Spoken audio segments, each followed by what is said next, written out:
بڑی ہیں تو کسی کی چھوٹی ہے، کسی کا ناک ستوا ہے اور کسی کا ناک پھیلا ہوا ہے، یا کسی کے ہونٹ بہت باریک ہیں یا کسی کے ہونٹ موٹے ہیں، یا اسی طرح سے دیگر جسمانی خصوصیات ہیں۔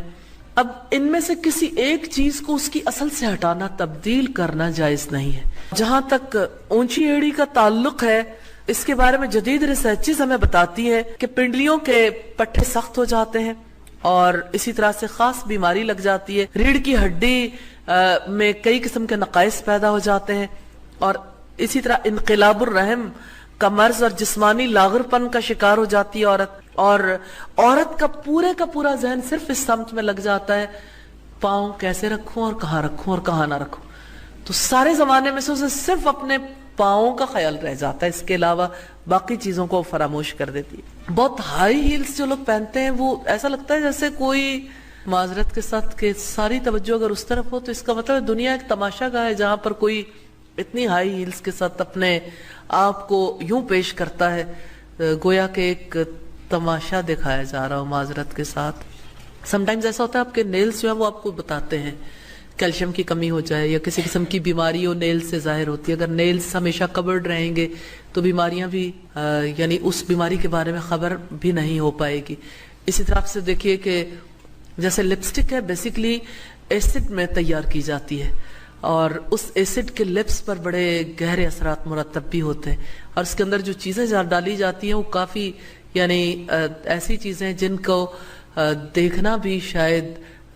خواتین عام حالات میں برداشت نہ کریں، لیکن جب ایک خاص کیفیت میں ہمارے سامنے آ جاتی ہیں تو سب لوگ اسے استعمال کر لیتے ہیں۔ کم از کم لپسٹک کے حوالے سے بھی ضرور کوشش رہے حلال میٹیریل یوز کیا گیا ہو۔ کتنی لپسٹکس ہیں جو بہت زیادہ الرجیز کاز کرتی ہیں اور لوگوں کو خبر نہیں ہوتی، اور یہی معاملہ باقی چیزوں کا بھی ہے۔ حضرت ابو سعید اور حضرت جابر رضی اللہ تعالیٰ عنہما سے روایت ہے کہ نبی کریم صلی اللہ علیہ وسلم نے ایک دفعہ لمبا خطبہ دیا، دنیاوی اور اخروی امور کا تذکرہ کیا اور فرمایا سب سے پہلے بنی اسرائیل یوں ہلاک ہوئے کہ ایک غریب آدمی کی بیوی کپڑوں یا زیورات کے بارے میں اپنے شوہر کو مالدار آدمی کی بیوی کی طرح تکلیف دیتی تھی۔ پھر آپ نے بنو اسرائیل کی ایک کوتاہ قد عورت کا تذکرہ کیا، اس نے لکڑی کے جوتے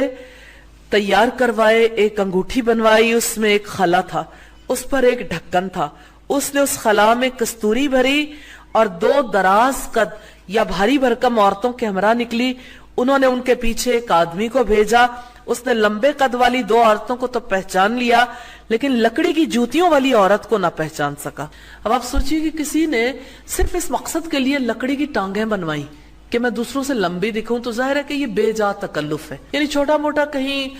کوئی چیز ایسی ہو تو کوئی ایسی بات نہیں، لیکن بے جا تکلف درست نہیں۔ 2 طویل عورتوں کے درمیان اس لیے چلی تھی تاکہ لوگوں کو پتہ چلے کہ ممکن ہے کہ دکھاوے کے لیے بھی، اور پھر یہ کہ ہو سکتا ہے اسے دونوں کا سہارا لینے کی بھی ضرورت پیش آئی ہو، یا جو کچھ بھی، تو وہ پہچانی نہیں جاتی تھی۔ تو آپ صلی اللہ علیہ وسلم نے عورتوں کے بے جا تکلف اور اپنی حیثیت سے بڑھ کر زیادہ دکھانے کا معاملہ جو ہے وہ لوگوں کے سامنے رکھا کہ شوہروں پر جو لوگ ان کی طاقت سے زیادہ بوجھ ڈالتی ہیں، یہی چیز بنی اسرائیل کی ہلاکت کا سبب بنے۔ ہمارے یہاں دیکھیے کہ شادی بیاہ کے موقع پر جیسے کتنا بے جا تکلف کیا جاتا ہے، فقط ایک بار منہ دھلنے سے اگر ہزاروں روپیہ دھل جائے تو کیا یہ بے جا تکلف نہیں ہے؟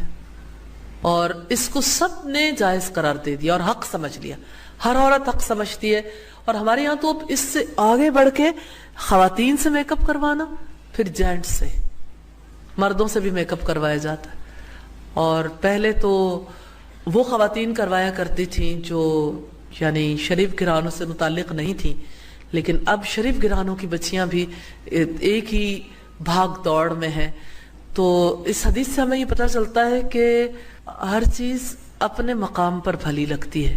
یعنی ایک جائز حد تک تو ساری چیزیں ٹھیک ہے، بے جا تکلف کرنا مناسب نہیں ہے۔ تو آج جو زینت اختیار کی جاتی ہے یہ جھوٹی زینت ہے۔